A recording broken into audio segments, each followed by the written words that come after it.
Welcome to the Beauty in Burnt Toast, the podcast where we celebrate the crispy, chaotic, unexpectedly beautiful parts of life. I'm Jade. And I'm Jamie.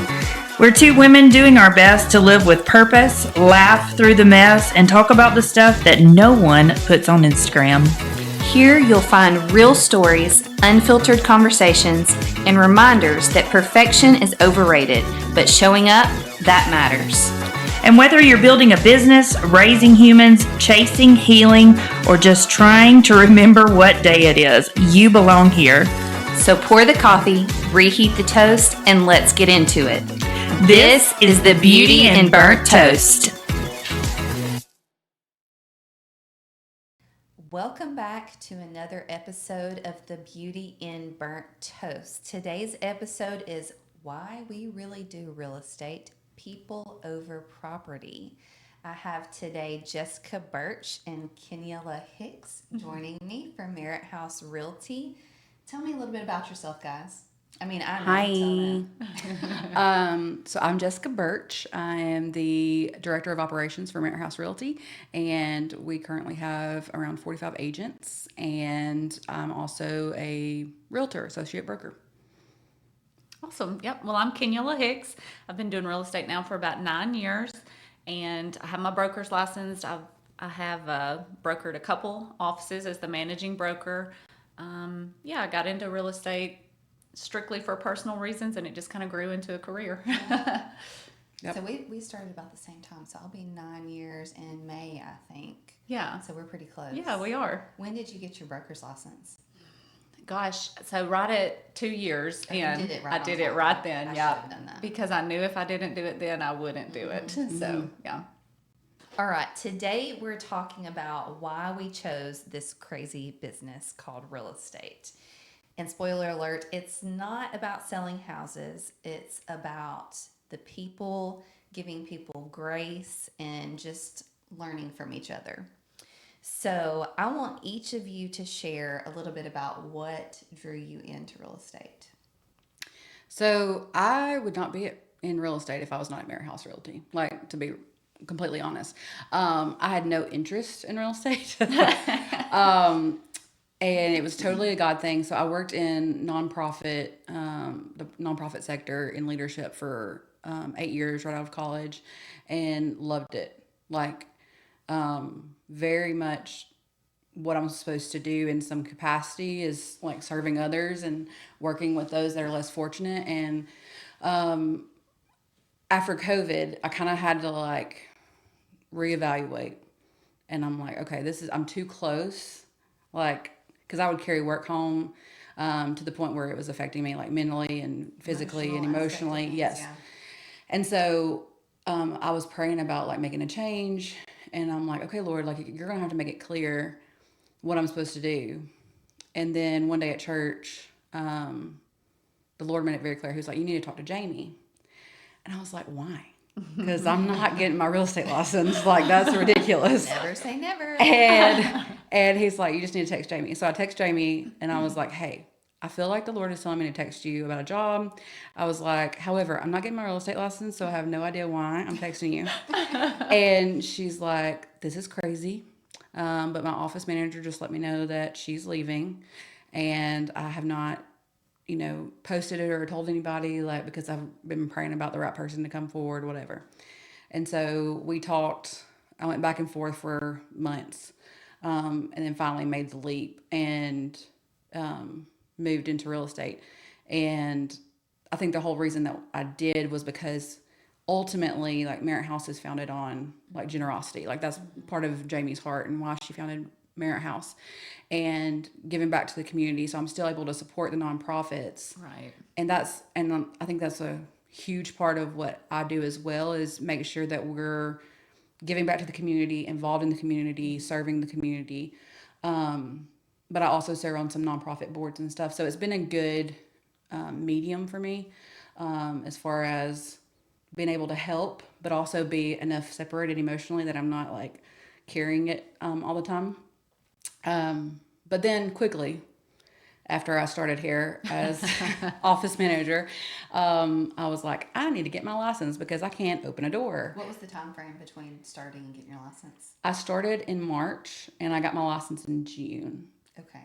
And now That your is broker's pretty license. quick. Yes, and then I got my broker's license. I was pretty much like, okay, I can't open a door. I can't fully help these agents. I can't go and show if they need it or whatever if I don't have my license. And so that's ultimately why I got my license. And I've done some sales, but my primary focus is supporting the agents in the office, which is do a great probably job. why I you don't want to do. sell. Like I don't, and everybody thinks I'm crazy when I say that. You hear all of our horror stories, probably. Yeah. Well, no, it's like literally like I think this is what I'm supposed to be doing. You know what I Yeah. mean? It's like supporting you guys and making y'all be great and y'all get out there and do it. Like I would much rather be That's what fulfills you. Yes. Is helping others. Yes. So helping the agents in this office. And, yes, yeah. for sure. Well, I just feel like real estate is such a great catapult to so many different avenues, but it also gives you the time to do the things that you really want to do and live in your calling as well, as far as volunteering and things like Right. that. Yeah. Especially being a part of Merit House. Oh yeah. That's like what it's we part do. of who we are. Yeah. That is who we are. Yeah. Yeah. So, yeah, and I've honestly, like, people will reach out to me and be like, hey, I need your help, buying a house, selling a house. And I'm like, I've got a great agent. Like, now I've had to, like, literally draw a line because as much as we keep growing, Yeah. like, I'm just referring that out to my agents because I'm like, I would rather be doing this than Yeah. that. So, Do what makes you Great. happy. yeah, I'm very selective. I have to be just for, like, my sanity and workload. So, Well, your story is much better than mine. I did get into real Yours is estate fun, though. strictly for personal reasons because Jody and I were buying and selling so much, and we've always used Whitney as our realtors.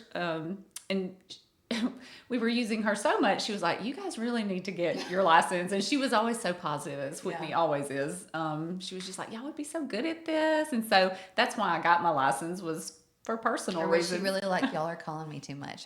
Yes, like y'all are driving me crazy. well, that I don't I want think to do that's a it anymore. testament to like how our culture is at Mary House. Like Yeah. the fact that she was She like, put her commission yeah, aside. to she's be like, I don't care would if be y'all great at keep this." paying me. Like that's not what it's about. We Like, were great customers for right, her. right. Like you need to Clients. get your license. Yeah. And also, y'all did house hunters together, which I think is super We interesting. did do house So, owners with Whitney, yeah. Yeah. And it did not take long though. Like after, I got my license, I had another job. I mean, my title, I was like the vice president of sales and marketing for a bank.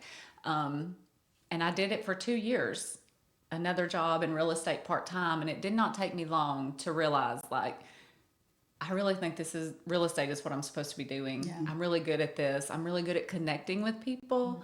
And honestly, I feel like, and some people may be able to juggle it better than me, but I felt like I could not serve them the way I needed to having another job.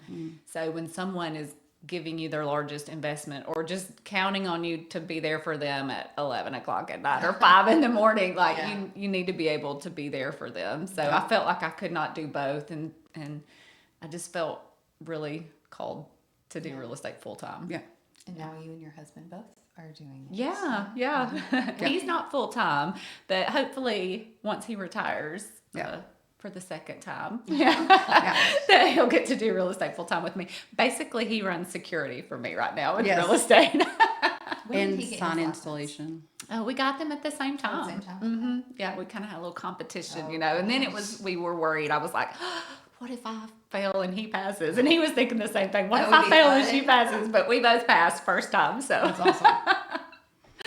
yeah. So, is there a story for both of you when you both? I mean, you told me a little bit about why you did it, but is there a story that kind of solidified? Yes, this is what I'm supposed to be doing. Whether it was a particular person or something somebody said to you.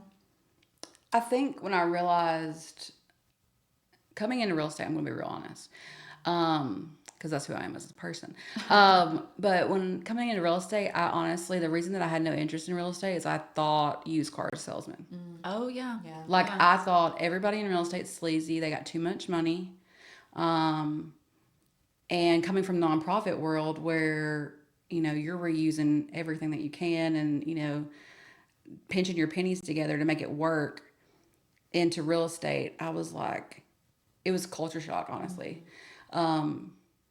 but very quickly,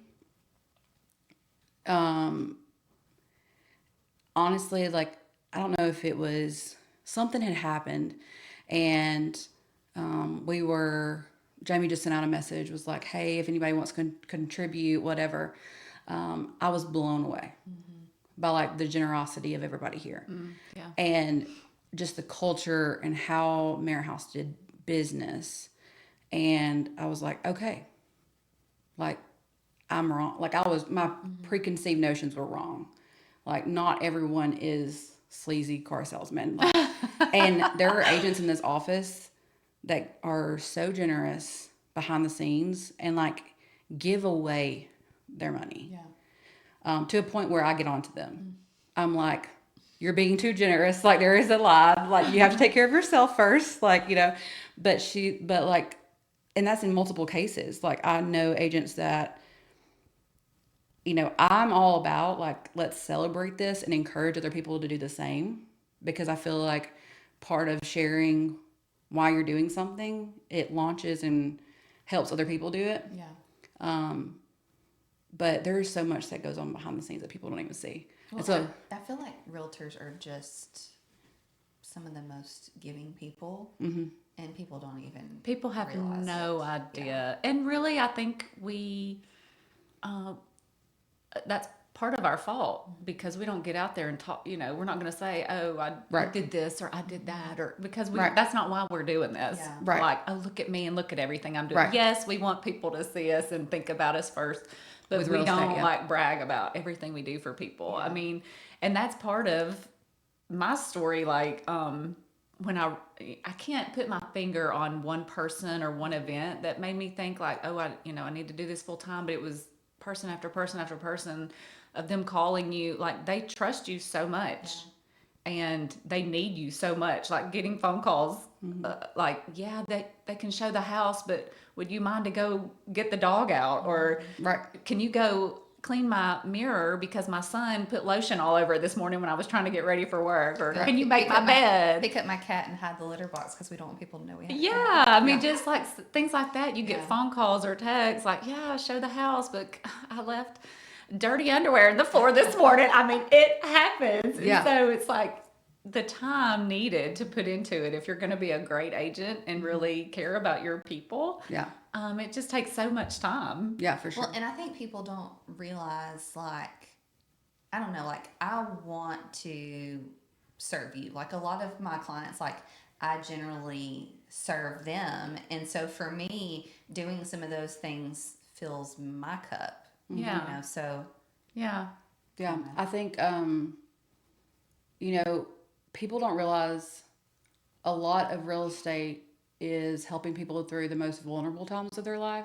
Yes. And something that I've kind of taken to heart. Last September in 2024, I lost my dad, and very unexpected. He was 57, out of nowhere. Got diagnosed with cancer, and a week later he was gone. And I think the biggest thing that I found after that was like, there's so much paperwork when someone passes, so much red tape, so much of a process to like even start probate. And my stepmom handled it like a champ, but I took it as, how can I help people that are walking through some of the worst days of their life, as someone who's been through it, but also as someone who has the knowledge and ability as a real estate agent to help them. Because it's not always about looking at beautiful Right. $1 million homes. Sometimes it's about Listen, dealing with death or that's divorce or that is one of my like biggest things, and like a thing that I stand on. I'm like, y'all, people watch Selling Sunset and they think that it is all That is not what glitz we and do. glamour.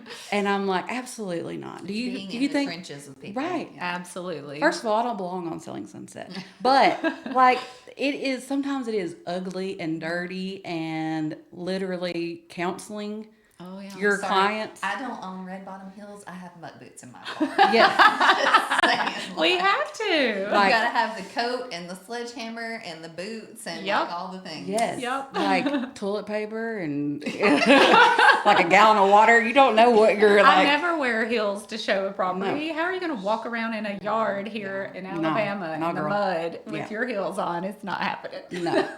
And I've literally shown houses where there's been no floor. Like I could see the ground. Yeah. It's a shock. I have literally like I've walked property that I'm like I'm not sure I'm leaving. Like swear was showing property. The neighbor came out with his shotgun Oh yeah. and was like, "Do y'all know where y'all at?" And I said, "Yes, sir." I turned on my country charm real quick, and I was like, "Yes, sir, sure do." Jody makes fun of me. He's like, "Man, you can turn that." Because you can turn it on so fast. I swear I'll never forget this. This is hilarious. I was like, and the person I was showing was from up north, so she was just like, "What is happening?" And I said, "Yes, sir, sure do. I'm surprised you out here. The Alabama game's on right now." He's Like, like, oh, you're all right then. he said, "Well, I saw somebody walking beside my property, and I had to check it out." I was like, "I don't blame you a bit." I was like, "But I promise you, I'm all right." He's like, "All right." I said, "Roll Tide." And he was like, That's how you make everything better around here. You just say Yes, Roll Tide. Everybody goes, I'm an Auburn fan, but still, Yeah, no. I use it when my safety is in jeopardy. You know when you need Yeah. to use it. Yeah. But I'm just like, people don't realize what well, this. now that you've entered into funny stories, Kenyala, do you have any funny stories to share? I have so many stories to You gonna share. write a book? I could, and even I've thought about that. But okay, so a funny story. Well, so the first one that came to mind is I had a home inspector call me. He was at a house doing a home inspection, and he was like, "Hey, did they know we were doing the home inspection today?" I was like, "Yeah." He said, "Well, I think the son might have skipped school and is locked in the bedroom with a girlfriend." So that was an awkward phone call to the listing agent. I'm so sorry to tell you this. Yeah, I've had photographers call me about like, "Hey, did you know there's handcuffs on this bed?" Like, "No, I did not know that. Please Oh put a my pillow over that." Like, we are not advertising these things. I mean, Wow. good for Yeah. them, but we can't have that in listing Photoshop. I've walked in on people like asleep in the bed. I thought they were dead. You know, because it's like, I had an appointment to be here. Why are you asleep in the bed? I have so many. One time I was showing a house and walked in and announced myself like I always do, and knocked and rang the doorbell and all the things. And I heard snoring very loudly. And I was like, "Oh, they're still home." So I left, called the listing agent. She's like, "I'm so sorry. Like there must be some confusion, like blah, blah, blah." So she calls, it was the dog. Oh, my God. Oh my gosh. That literally sounded like a grown man. What kind of dog was it? It was some kind of like bully, like an English bulldog or My French bulldog, he mastiff snores or so yes, loud. Yeah, Oh my gosh. yeah. It was hilarious. I was like, "Well, That's cute though. we'll be back." And now we know that it's a dog, so that's good.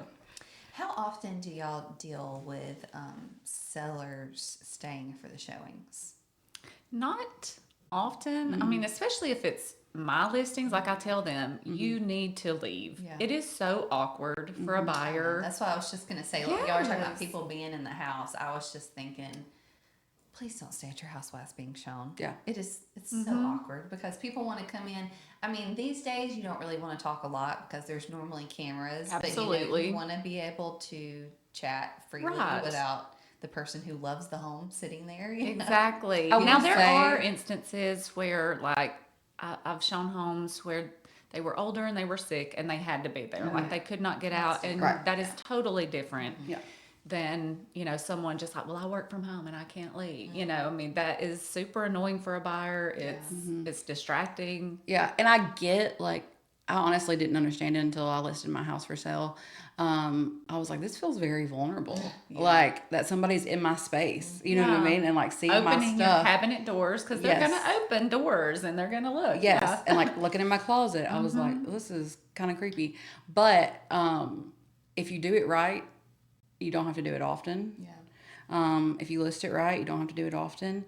And also, like, that's part of it. Like, you would want somebody to feel comfortable in what's going to be their home. You Like, want that's the them whole point. touching things. You Yes. want them touching the countertops. So make sure the doors, countertops are yeah. clean. Yeah, you want them putting themselves in that home. Right. Like, Can you these want them placing fit my their glasses? furniture. Yes. Yeah. Yes. Well, I've been in a house with, I think we were looking at new builds, and then we started looking at homes that were, had somebody living in them, and the clients walk in and they're like, this is so weird. Like, their stuff is here. And I'm like, it's not weird to me. Like, Yeah. I'm used to it. This is But every day. It's just funny to think about it from that perspective. Mm-hmm. I've been doing it so long. It's just, I think it's because we see like HGTV Yeah. or like Pinterest and Everything's all perfect. these. Yes, Yeah. that's not the real world.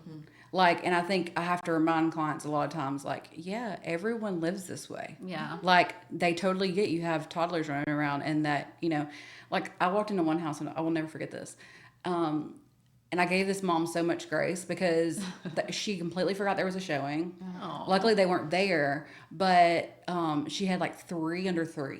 oh my gosh. And there was peanut butter on the walls, y'all. I'm not even kidding. Like, one of the kids had like taken peanut butter, put it all over the walls, and there was like leftovers, like sitting on the counter, all this, dishes in the sink. And honestly, the lady loved it. Like, that I was showing. She was like, I love this because this is just real. Like, also, I have a bunch of grandkids. Like, I totally get it. Kind of sweet. Yeah. Like, she's like, I totally get it. And so, like, and I mean, I'm not saying do that for every showing or just don't care, but like, we get it. Like, real life happens. So if you have like, it doesn't have to be perfect. If there's laundry in the hamper, if there's dishes in the sink, like, you have to live there. Yeah. It's Never great if you turn don't down have a to. showing just Right. because your house is not perfect. Just No, but show I do it. want to say, going back to the peanut butter, builders, new construction, stop using flat paint. oh my goodness, For please. us with children, my entire house has been painted. Yeah. Because Yeah. it's so bad. Yeah. Stop it. Yeah, it shows everything. It is so bad. We have to be able to clean those walls. Yes. It's real bad. And it's so hard. It's hard to get clean. I mean, you've got the white erasers, but When Jody and I first got together, most people know we're a blended family, and he had 2 girls, and they were older than the boys. I had 2 boys, and Jody was just like, why are there handprints all over the walls? It's like they eat and then they run down the halls. Just It's like, welcome to boys. yeah, he This was is not how used to that. Yeah. Well, also, I think Kenyala has a ton of experience with houses too, and like moving and showings and all I that. definitely do. How many houses have you guys? So Jody and Lived in? I have had 16 houses in 15 years. They're serial movers. So I can tell people when they're complaining, like, this is so hard, and this, I'm like, I understand. I know. I've been there. I've done it. However, Yeah. they're like gonna be okay. She's a queen. Like, she is perfected. I feel like. so are y'all like minimalist? Do you not have a lot of stuff, or do you have yeah. a normal amount? No, I kind of feel like we are minimalist. Yeah. Like, I do not like Stuff. Sam's Club, Costco. Oh. No, like, I hate having extra things in my cabinets. Uh-huh. Like, I don't. No.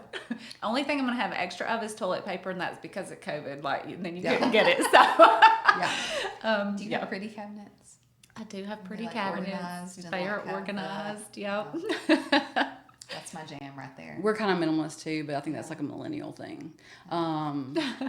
I'm very much minimalist to the point where I told Dustin the other day, I was like, look, we got to get more silverware because if like some's in the dishwasher, we have none. Like, I'm like, this is ridiculous. Like, I we would got to love have a to week be. worth. I get rid of everything. Yeah. Like, I clean our closets out all the time. Yeah, I do that My too. attic, all you're going to find in our attic is like Christmas decorations and not tons of those even. And Jody's military stuff. Like, and he's so worried I'm going to get rid of that, but I wouldn't.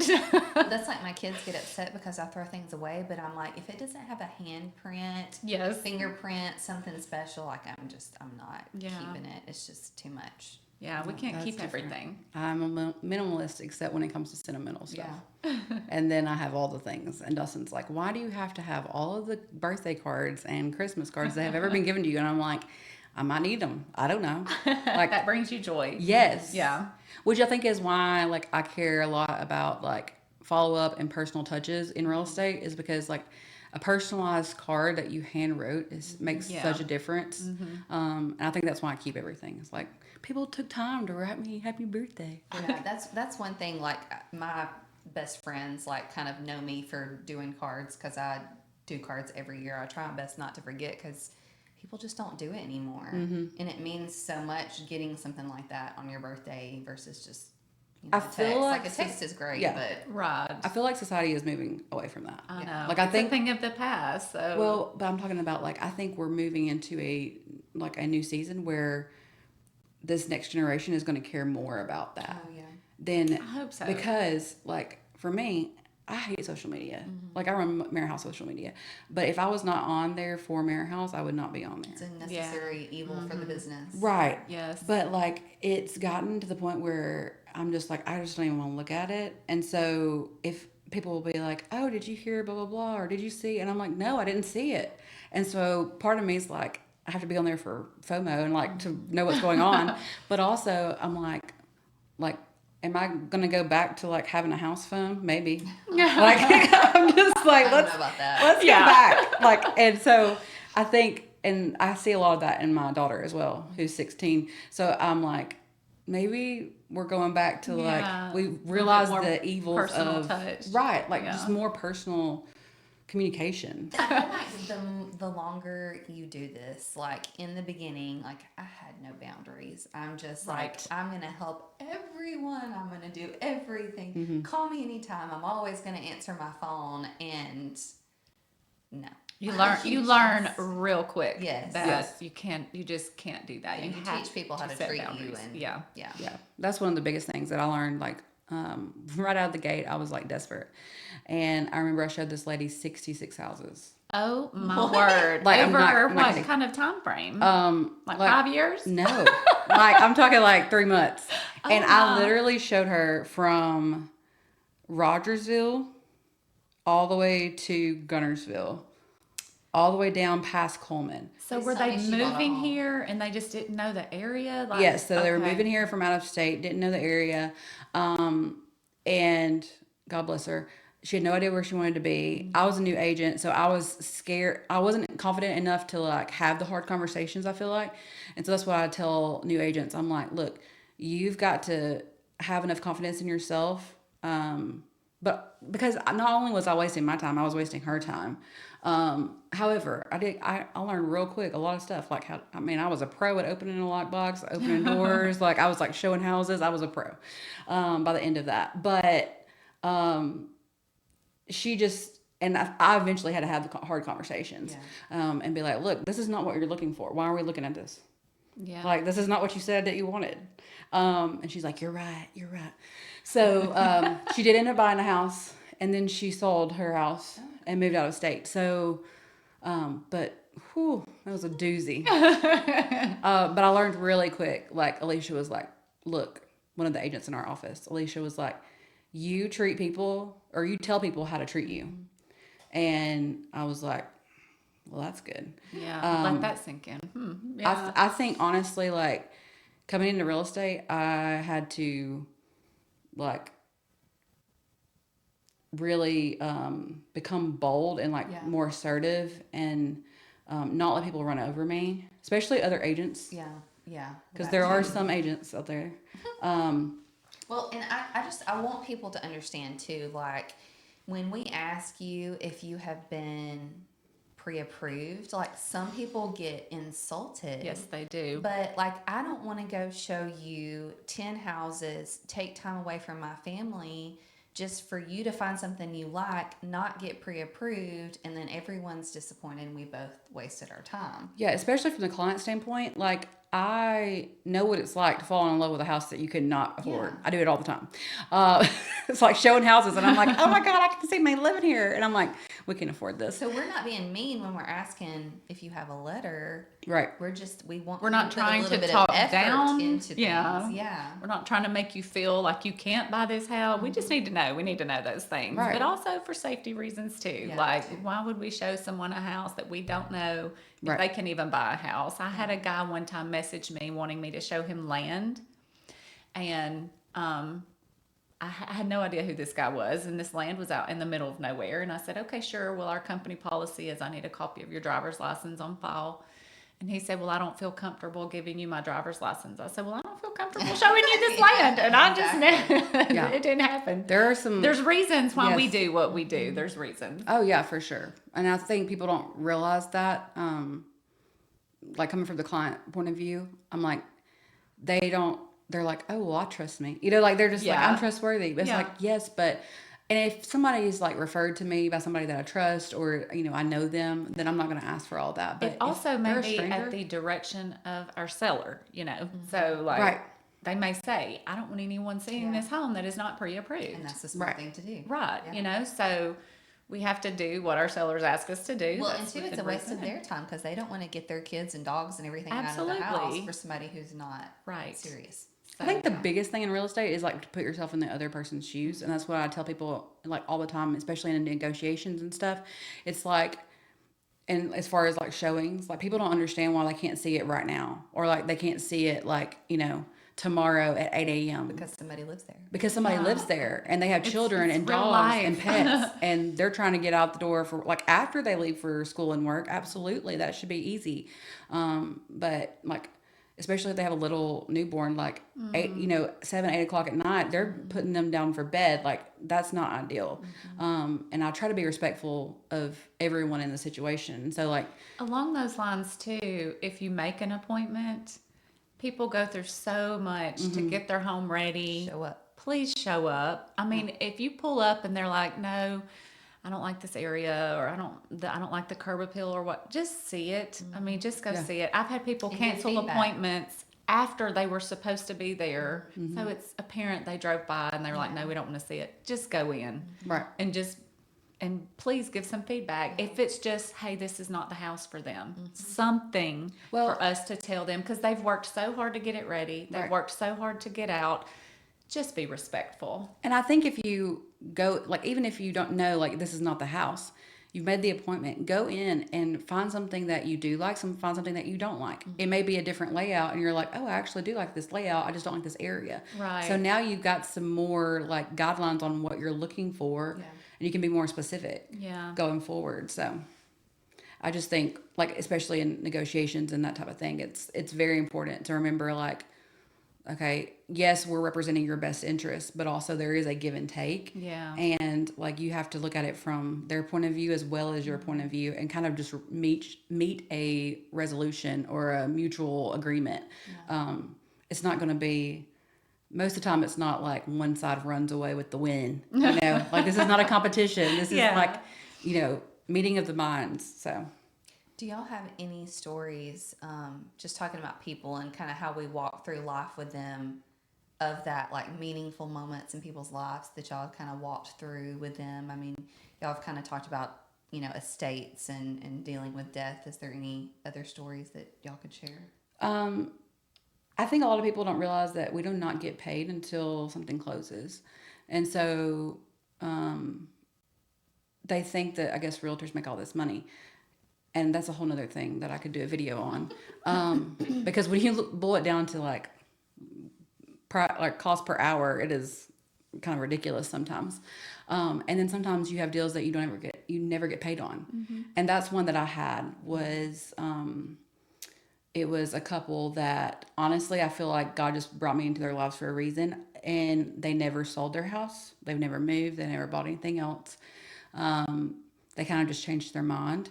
But I think I brought them a little joy. The wife was having some health issues and was disabled, and so they couldn't utilize their house. Their house is very big and awesome, but they had to like move things down to the first floor for her to be able to access them. And so they were looking at possibly moving into a house that was more accessible for her. And so they didn't have any family really here, and somehow, I don't really know, I just became like friends with them. And so I would just bring them like treats and stop by and check on them and stuff. And I haven't been in contact with them for a little bit, but that was one that I was like, okay, this is more than like just getting a paycheck. Like this is somebody like needs someone else, I definitely feel like we become friends and family with a lot of our clients. Not all of them, but I think with a lot of them we do. And I have this set this family now that I've sold them either buy or sell 7 homes for people in their family. Like I feel like I'm part of their family now.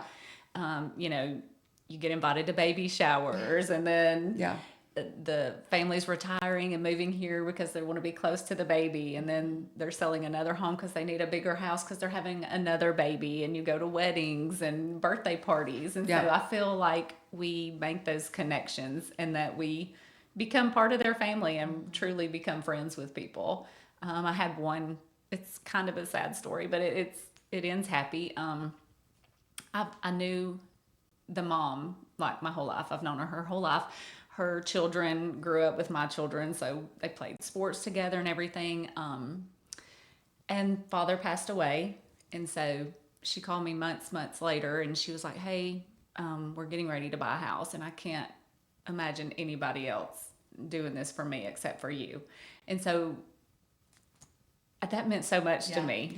Makes me a little emotional, but seeing those boys find a house and like each have their own room, and like seeing that excitement, and it means so much. And people, especially like first time home buyers, this was their first real home, that they can call their own. Like you know, I've had a lady that I think she'll forever like be one of my favorite clients. But she was moving here her husband had passed away, and she was moving here to be closer to family, and she'd never done it without her husband. She'd never bought a house without her husband. And so she was like, you know, really concerned and really, you know, scared, which I totally understand. This is a huge commitment. Like this is a huge thing. And like, it was going to be like, you know, a lot of her money, that she had, and there was no fallback. Like that's what she was like, I don't have the security of having my husband and like knowing we have like all this in, you know, in the bank. Like this is my fallback. Like this is basically like what I have to do. And so I walked with her for a few months through processing, okay, this is what we need, this is what you need long term, this is close to your family, you know, what neighborhoods are we looking at, like where do you feel safe, what's a house that you can manage, you can manage that. And she wanted to be close enough to her family so like if something happened that they could get there quickly, and that kind of thing. And I'll never forget, like I drove away from her house after closing, and I dropped off some stuff for her, and she was so happy. Like she was standing in her front yard just waving at me like giddy. Aww. She's like, we did it. Like I did it all by myself. And that makes you feel so good. Yeah. And I was like, girl, you did it. Like, but also like, I'm going to be your biggest cheerleader. Yeah. You know, and I love her whole family. She's like, you want to come over for, you know, to grill out or something? And I'm like, yes, I'll be there. But also like helping, I think some of my most meaningful transactions is not only that, but also helping nonprofits. I've been able to help a couple of nonprofits find commercial buildings. And that's also something that I've like the ability for them to serve more clients. And hopefully we're some small way contributing towards their success, you know, as Mary House. So. Well, so I have a story that kind of leads into our burnt toast moments. So y'all get ready for that one. That one's coming. Okay. So I had a client that was referred to me from another client. So I had helped him purchase a house, his first house, and then he fell in love. And a year later, they got married, and he sold that house. I think he broke completely even on that one, but I was happy for that. And then his sister and brother-in-law sold their house and bought a new house. And then he had an uncle pass away, and the nieces and nephews inherited the house, so I was able to help them with that. So it's just so much, like, I love that family so much. Like, when they call me, I'm like, I'm so excited. But this goes into the burnt toast. So the sister, we had their house for sale, had it under contract, getting so close to closing, and the appraiser just disappeared. Like, we needed some stuff done. Like, where is he? He won't answer phone calls. Like, let's go to his office. Like, what is happening? And just kind of really dropped the ball. And then in the midst of waiting, the buyer's fiance left him and they decided they weren't going to buy the house anymore. This was Friday, I think, and we were supposed to close like Monday or Tuesday. Oh my goodness. And so it's just like, and that my people were under contract on the house of their dreams, the house they wanted. So it's just like all the color just disappears out of you. But I was able to find an investor that would purchase the home, flip it around. And so we closed at the original closing date, but all of the paperwork and transaction stuff didn't go through. So let me tell you, when you're sitting at a closing table and the attorney comes in and they're like, I need to talk to you back here for a minute. geez. It's just like, what is happening? Like, no, we're going to stay right here. The burnt toast part was we were at that closing table for 4 hours Oh my goodness. waiting on everything to go through. And when you have buyers and sellers like staring each other like, is this going to happen? Is this not going to happen? Like, Oh yeah. that is very burnt. But, we try our best to get it done for our clients. Sometimes it works, sometimes it doesn't work. But the biggest thing I have learned in real estate is that sometimes things are just out of your control and it's okay. Absolutely. Like you can't take it all upon yourself. I think you have to like set your clients, and that's part of being a good agent, is setting your clients' expectations from the beginning and like letting them know like, hey, I'm going to help you through this, but this is what I need from you.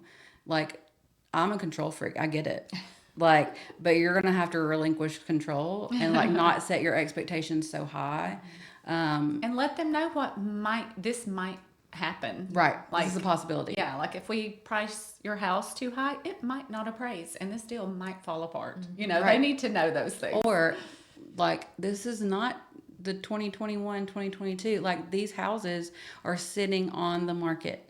Like, I think average days on market is up in the 70s right now in our area. So like, and that's before it goes under contract. And then you have after contract. So like, it's going to be a process. It's not like it was in 2021 where houses were selling the same day. Yeah.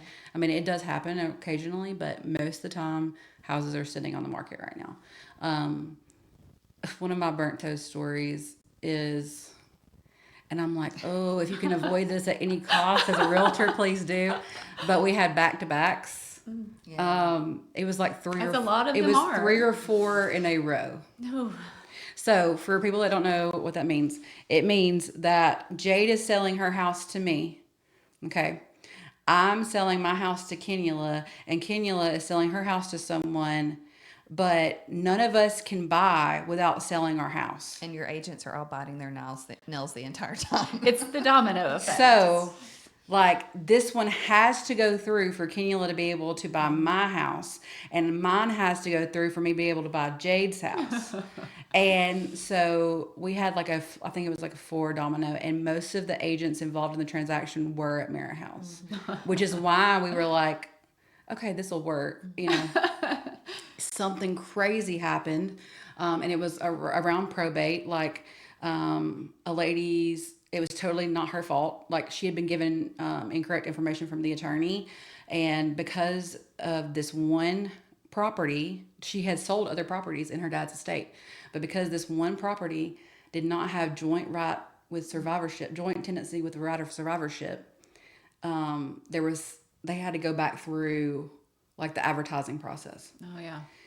So it was going to be like 90 days, I think was the quickest. Yeah. And so we were just sitting there and I'm like, okay, how is this going to work? Like, how can we make this work? Like, this was, and luckily it mostly worked. But there was a few people involved. There's a lot of give and take too. Yes. Yeah. Yeah. Like, there was an early occupancy, which I don't always suggest. But in this case, like, they kind of knew each other. So the early occupancy, and then she could go somewhere else. And then, I mean, it was literally like, it was a nightmare. But a couple of the transactions did fall through, and they had to like start over. And so I think, like, in real estate, having real expectations, like, okay, these are, a lot of people are involved, so this could fall apart. you know? And so it was funny when we were selling our house, Dustin's like, are you ever going to get excited? And I'm like, I will be excited when we sign on the dotted line. Yes, because we Yes. see it Yes. far Exactly too often. right. Like, until then, I'm not getting excited. But no, I will say, like, I luckily was afforded early occupancy in my situation. But anytime someone asks me now to ask about it, I'm like, no, I'm not even asking, because I've had such bad experiences. I'm just, Yeah. It It's can very, go south really Yeah. quick. It sure Yeah. can. Yeah. it's very rare that I would say, okay, I think that's necessary or has to happen. Well, I think I learn something every day. I am humbled every day. Like, a day I'm having a good day. It's like, I'm good at this. Something's going to happen. It's like, oh my gosh. Yeah. But I think early on for me, I learned real quick that you just don't work well with everybody. yeah. And it's okay to say no to people like wanting you to list their house or wanting you to represent them as a buyer. Like, if you don't work well with them, just cut ties and let them find somebody else. I've had it on both the buying side and the listing side. I had a guy call me cussing about his current realtor and like talking about and I was just like, I'm not working for you. Yeah. Like, if you're cussing that realtor to me, you're going to cuss me to someone else. Right. And so I was like, sir, I'm sorry. I don't think I can help you. Yeah. And so same thing with the buyer. I had a buyer that would just back out of properties for no reason. And that's horrible for the seller. And I had to tell her, like, ma'am, I just don't think we're going to work well together. I don't think I can help you. And so, sometimes it's hard to walk away from that paycheck, but at the end of the day, you have to be able to be okay with what you've done and who Yeah. you're working Yeah. with. And Well, I know the conversations are tough.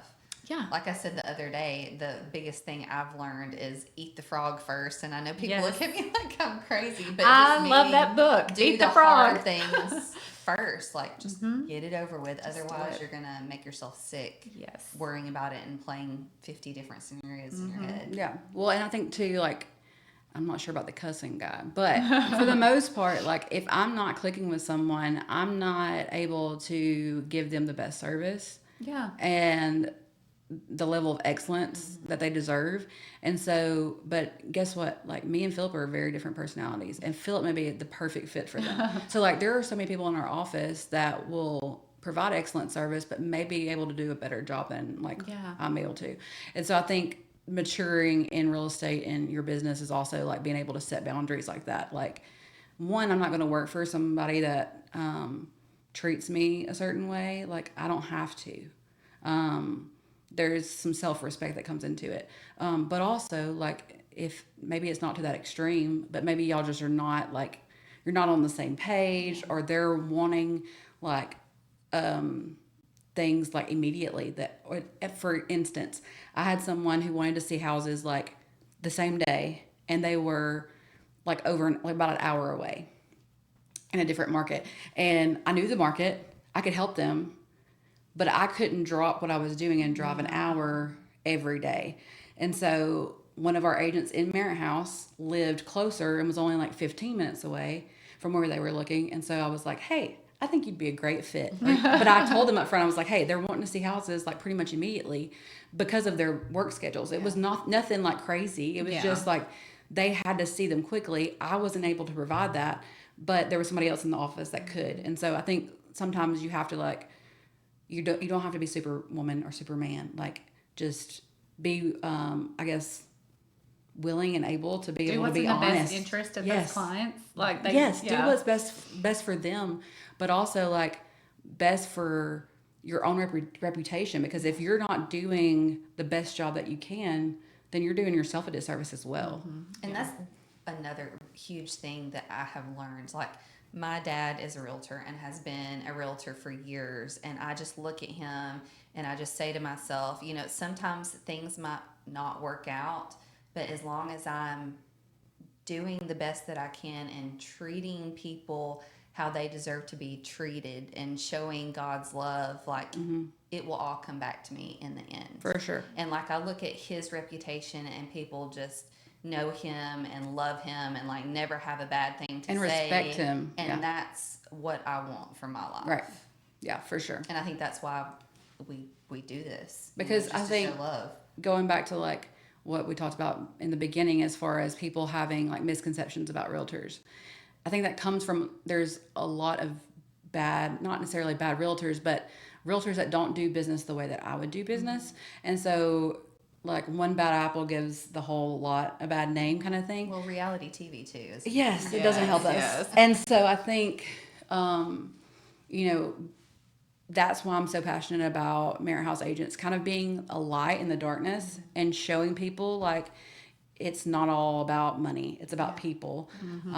We're so much more people over profit than, and, you know, I think we've got a bigger calling and we forget. I think that's why it's hard for me to show like sympathy and to people that get so caught up in material things. Yeah. Is like, you know, ultimately this is the biggest transaction of your life, yes, but it's also a house. It's replaceable. Like home is where your family is, and like if something happened and, you know, like my husband lost his job and we had to move, like would I be upset? Absolutely. It would be heartbreaking, but we'd, you know, pull up our bootstraps and keep going. I don't think anyone here would let you leave. My destiny. No, I'm saying my house. Leave my house. Like, no. I'd be living in a camper in Jade's backyard. Like, but it'd be okay. Like, for, you know what I mean? Because this is temporary. Like, and it's so much bigger. And that's why I think real estate, a lot of people like have their sights set on these beautiful houses and all this. And then they walk into one that's not quite what they were looking for, or they thought they were looking for, but they feel it. Yeah. And they're like, oh, I can see my kids running through here. Yeah. Like, this is the backyard where my kids could grow up. Or this is where, you know, I'm close to my family and I'm alone for the first time in 30 years, you know? So, like, that's what's the important part of real estate, I think. And it goes back to what you said, like people will give you a list of all the things that they want, and then they'll send you this one house and be like, that's not Like what you this told is me you nothing on your wanted. list. Right. And then you go look and you're like, yes, this is the one. And you're like, okay, whatever you say. Okay, real quick, I have to tell y'all about the easiest transaction that I've ever had. I literally, these people were moving here from out of state. It was a total God thing. Like, they felt called here. They did not necessarily want to move here. But they felt called here. I talked to them. They sent me this list of things that they wanted. They wanted acreage. They wanted land. They wanted to be in the middle of nowhere. They wanted a farm, all this. And she calls me like a couple days later and she's like, hey, I know this sounds crazy. I was like, girl, you'd be surprised. I've heard about all of it. What you got? And she said, I had a dream about this house. And this is our house. And I couldn't find it for the longest because I had all my filters in there. And she said, then I removed my filters and it popped up. It was the first one. And she's like, so we need to go look at this house. Well, she wasn't coming into town for a while, but her husband was. Mm-hmm. So her husband, she was like, can you show him? And I was like, yeah, for sure. So I showed him, and I think we like videoed it or FaceTimed her in normal situations, she's very much like the one that like needs to see it and be hands-on. But she was like, that's the house that I dreamed of. Like, that's the house that I had a dream about. Like, that's our house. New build subdivision? No. Oh, okay. No. But it was in a subdivision. It was but it was very spread out houses. It's really nice off of Indian Hills. But, and they had like it was a couple acres maybe, but it was not like 10, 20 acres like she was thinking. And it was completely different than what she was looking for. I literally showed them that one house and they went under contract. and it was totally like there was multiple offers. Like, I was like, there's no way they're going to get this. And they got it. Mm-hmm. And she hadn't even seen it like in person. And she's like, this is so crazy to me. This is how you know it's a God thing. And then literally the whole process was so smooth, so easy. You never said that out loud. I know. And I'm just like sitting there like waiting for the ball to drop. I'm like, okay, like is something like somebody's septic tank going to explode? Like something's going to happen like the day before closing. It never did. And then they closed. And I was like, that is the easiest transaction I've ever had. but also so rare.